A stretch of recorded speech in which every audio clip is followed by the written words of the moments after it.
boys and girls. So today we're on chapter 20 of Schooled by Gordon Korman.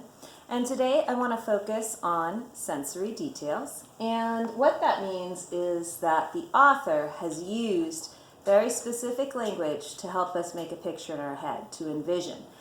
They would invoke a smell, a taste, a touch, some kind of hearing, or something you can see.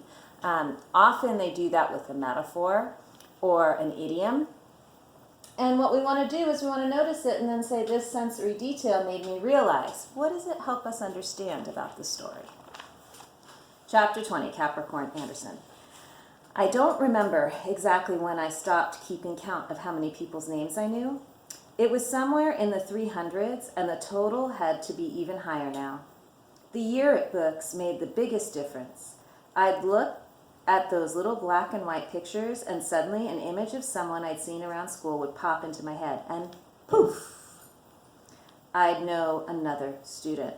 Okay, so poof is a sensory detail. It's a sound word. It's onomatopoeia. And what it helps me to visualize is he feels like it's almost magical how he's coming up with the names and they're coming into his head. Okay, so I have this image of him like looking around and being like, I know that one, and that one, and that one, and that one. I was kind of lagging behind on the 6th graders because they weren't in the C Average yearbook, but Miss Donnelly had the elementary books as well, and there they were, the graduating 5th grade class. Rain would be proud. I used the memory technique she learned from a college professor who'd passed through Garland in the early 70s. You find a connection between the name and something about the person. For example, Monique rhymes with streak, and she had a blonde streak in her dark hair. Daryl was built like a huge barrel. Okay, so again, our picture words, I can picture Daryl now. He's just a burly guy, right, and kind of round. So that's, again, a visual piece that we are seeing. And it makes me realize that this crew of kids all have distinct features. Okay, but sometimes I had to be a little more creative. 7th grade Ron had a birthmark shaped like a crab, which made me think of the Crab Nebula.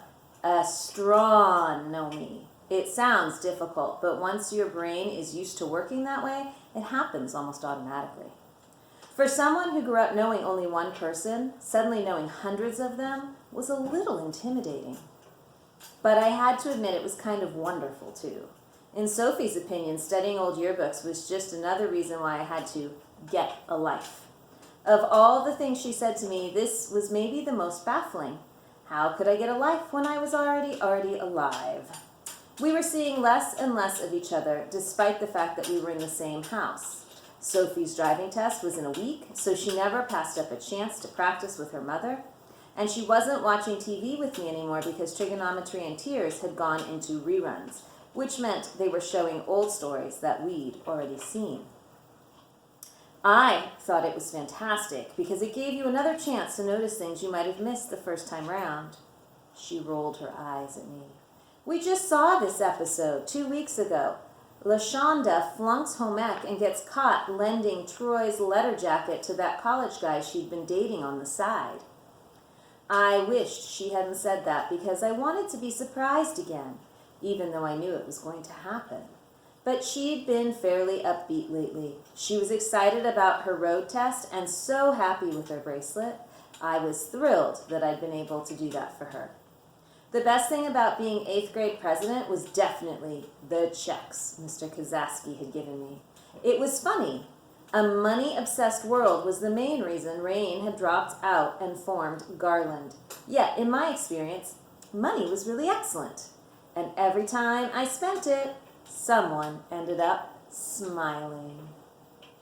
I was planning to mention it the next time Rain and I spoke on the telephone. Money could help hospitals and disaster victims and starving orphans. What was so terrible about it? Thanks to Mr. Kazaski's checks, I was in a position to lend a hand. It was everything she had taught me to believe in. Oh dear. Mr. Kazaski would be back from his conference next week. I couldn't wait to show him how good I'd become at using money. Also, I needed some more checks. The first batch was almost finished. He was going to be impressed. Sea Average Middle School had 3 lunch periods for 40 minutes each. On Wednesday, classes were canceled during that 2-hour block so everyone could go to the football field. Hugh explained it to me. It's a pep rally. Pep? I repeated. You know, cheering, excitement, rah, rah, rah. The whole school gets together to watch the players bonk helmets and beat their chests. Okay. They watch the players bonk helmets and beat their chests. So it's using actually hearing or sound words, right, to create an image in my head of these kids running around and like clunking and it's loud and the rah, rah, rah. I got a real good image in my head from these sensory details of how loud this pep rally is. And that takes 2 hours? I queried. I was getting better at understanding school customs, but this one didn't make much sense. Not really, Hugh admitted. Most of that time is getting everybody in and out. But it's pretty intense. We play Rhinecliff on Saturday, and they're our biggest rivals. Over what? Football, of course. And as the 8th grade president, you have an important role. Rain and I weren't sports fans.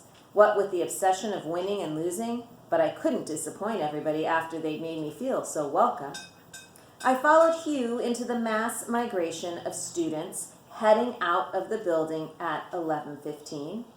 We were a noisy procession of horns and cowbells and excited voices chanting rhyming cheers. So again, a mass migration is a visual image of like huge amounts of birds flocking in one direction. And then we've got the sound words again of a noisy procession, horns, cowbells, excited voices.